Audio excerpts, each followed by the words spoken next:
দেখে মনে হতে পারে এটি কোনো পুকুর কিংবা বড় কোনো জলাশয়, কিন্তু এই জায়গাটি একটি বৌদ্ধ মন্দিরের উঠান। হালকা বৃষ্টিতেই এই বিহার সহ আশপাশের এলাকায় পানিবন্দী হয়ে পড়েন এই এলাকার বাসিন্দারা।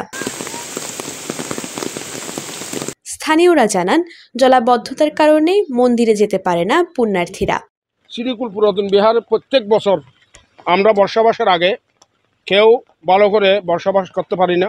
2 দিনের ভারী বর্ষণে রামুর সদর ফতেখারকুল ইউনিয়নের 5 নং ওয়ার্ডের শ্রীকুল পুরাতন মন্দির, সাদাচিং, লালচিং মন্দির সহ এই এলাকার অধিকাংশ জায়গায় জলাবদ্ধতা সৃষ্টি হয়েছে।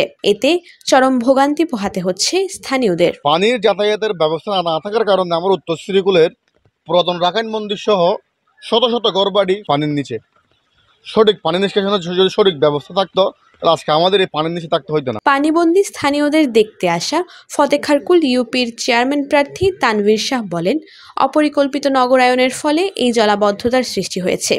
আগামীতে জলাবদ্ধতা নিরসনে কাজ করার কথা জানান তিনি। একটা মাস্টার প্ল্যানের মাধ্যমে যে জায়গাগুলো বা ড্রেনের জায়গাগুলো, পানি নিষ্কাশনের পথগুলো অনেক জায়গায় হয়তো বেদখল হয়ে গেছে, জোর জবরদস্তির মাধ্যমে অনেকে এই নালার পথগুলো আটকে দিয়েছেন।